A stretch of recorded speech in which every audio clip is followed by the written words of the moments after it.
Hypercalcemia of malignancy that develops because of lymphoma in dogs has the potential to damage the kidneys. Despite this potential for harm, there hasn't been a lot of detailed information available about the long-term effects on dogs who experience both high calcium levels and kidney issues at the same time as their lymphoma diagnosis. The researchers in this study set out to better understand what happens to dogs with lymphoma who develop acute kidney injury as a result of hypercalcemia of malignancy. Specifically, they wanted to see if these dogs were more likely to suffer severe kidney damage or if treatment could help resolve these complications. Their main idea, or hypothesis, was that dogs do experience acute kidney injury when they have hypercalcemia of malignancy, but that they might not necessarily die from kidney failure because of it, regardless of how severe the high calcium or kidney issues were when the lymphoma was first diagnosed, or if it came back. It seems to be the first to really look at the long-term outcomes in a group of dogs with intermediate to high-grade lymphoma that had both hypercalcemia of malignancy and azotemia and were treated for their cancer. They pointed out that previous studies had sometimes linked hypercalcemia with other negative signs in dogs with lymphoma, like a specific type of lymphoma called T-cell lymphoma, but it wasn't always found to be an independent predictor of a poor outcome. The study authors also discussed the complex ways in which high calcium levels can lead to kidney damage.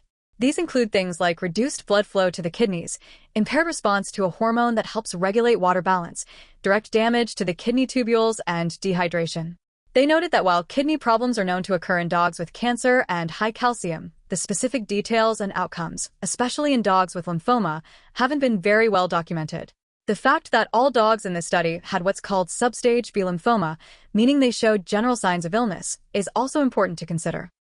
The researchers explained that in humans with lymphoma, specific B symptoms are used to describe illness related to the cancer, whereas in dogs, substage B can include any clinical sign, which might or might not be directly due to the lymphoma. This makes it potentially harder to understand the impact of the hypercalcemia and azotemia on the overall outcome in these dogs.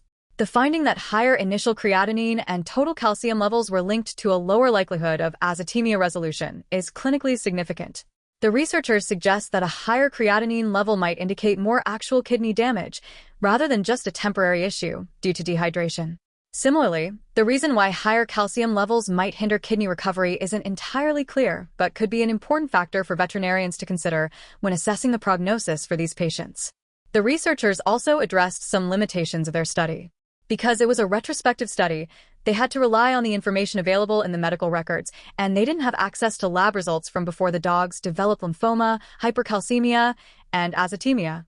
This means they couldn't always tell if there was pre-existing kidney disease that might have influenced the outcomes.